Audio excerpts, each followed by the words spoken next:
introduction, and very warm welcome from my side as well. Good morning. My name is Franziska Häfeli. I'm Head of Marketing and Systems at the Rieter Business Group Machines and Systems. Yes, as we have heard, we have grown last year, and we're very happy now that we have really the whole complete spinning mill portfolio. And we will afterwards have Per as well here, talking a bit about the other brands under the Rieter umbrella.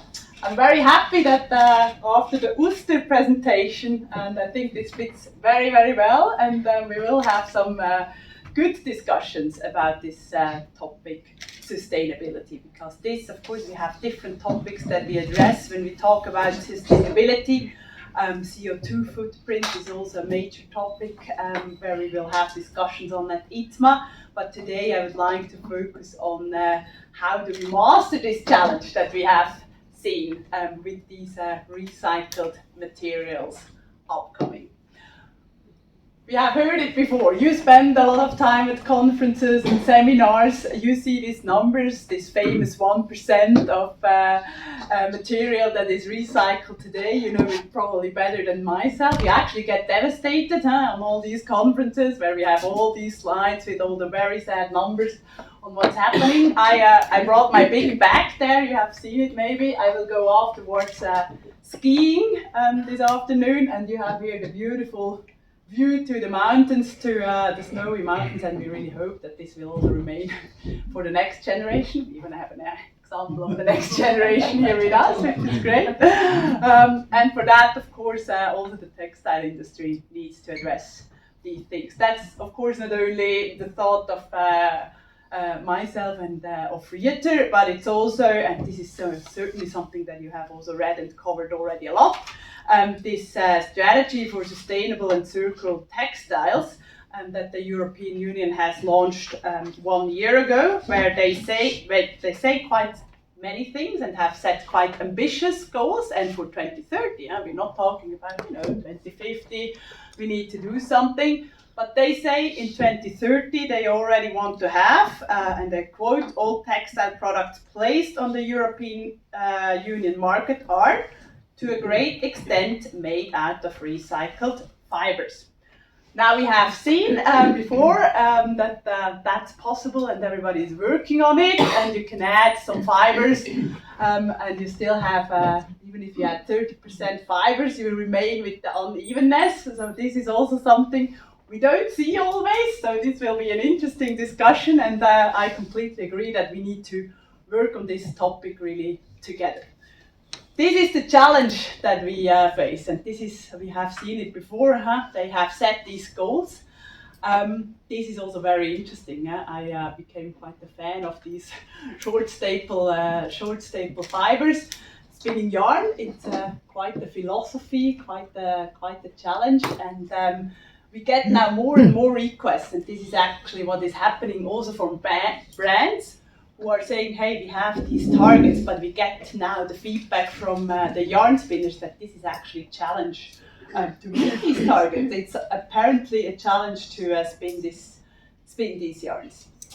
And what is the challenge? I mean, we have two ways on how we address this topic of recycling. It's either you go with the chemical way, where, as I said before, I got quite an admiration for short staples fibers. I'm not a chemist, so in my thought, I thought if you can put a tree, you get a pulp and you get a fiber. You can probably also put a T-shirt, get a pulp and a fiber. But apparently that's also not so easy. And the big players, Birla, Lenzing, are all working on that, and of course we also are.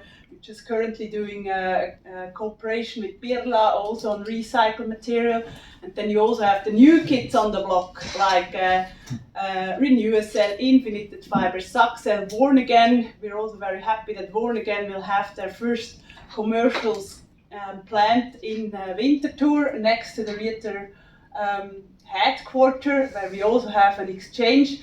How can we actually spin these fibers? Actually, we got already many of these fibers. Once we have them, once they manage to get fibers in an available and scalable term, we are typically able to spin them in the spinning mill. The bigger challenge we have today is when you go the other way, which is today still the typical way to go. It's the mechanical recycling way, where you actually cut the clothes into pieces, you tear them, and they go over these cylinders and are torn into fiber. This has its roots in the downstream industry. So we have seen before on the slide already today, we have 12% of the material that is worn is already recycled and going into housing or car seats or wherever, which is already a good thing to do.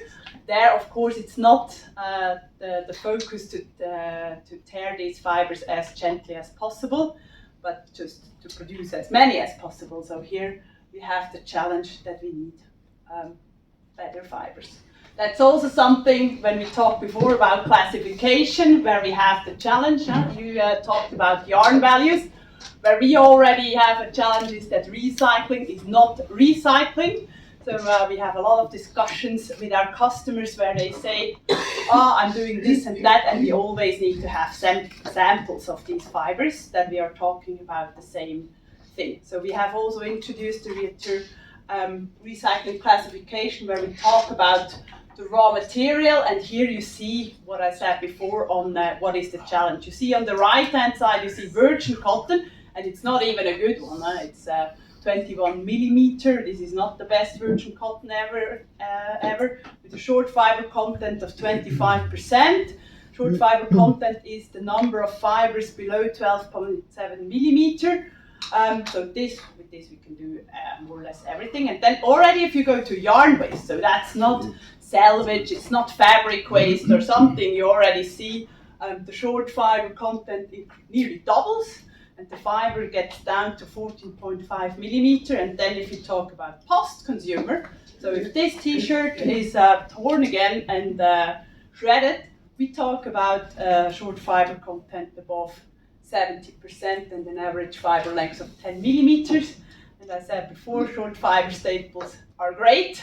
If they get too small and mini, it gets really very much a challenge. So this is what we're facing then in the spinning mill. On the very left, you see this is now an example of recycled polyester made out of PET bottles. I guess this will be a smaller part in the future. We're coming to this chemical recycling, but this is what you have seen before.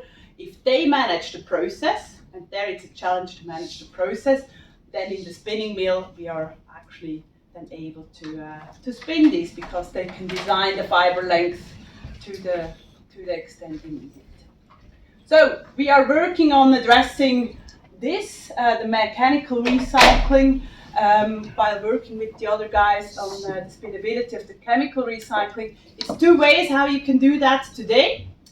It's a very well established way. You go with the rotor spinning system for recycling, which many customers have done already for a long time. Rotor is the technology that can handle, with the trash extraction, and the technology can handle short fibers quite well.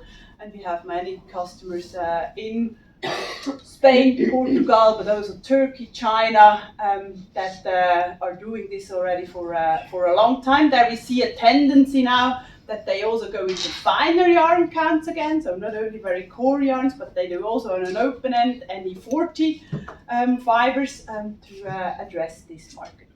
What you also see, I show you here these three icons.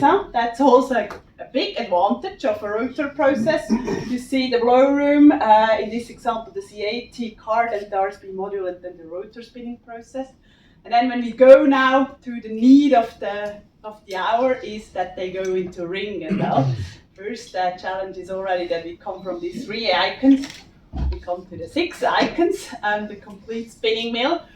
And we really have this increasing demand now from the brands to not only address this with open end, but also go into ring. You have a higher tenacity with ring. You have a different soft touch. You can go into finer counts. For a very typical application, jeans, you can do the cord also on the machines. But as I said, we have a lot of machines. We have a lot of draftings along the spinning mill. So these NEPs that you also mentioned before, they put us under a challenge.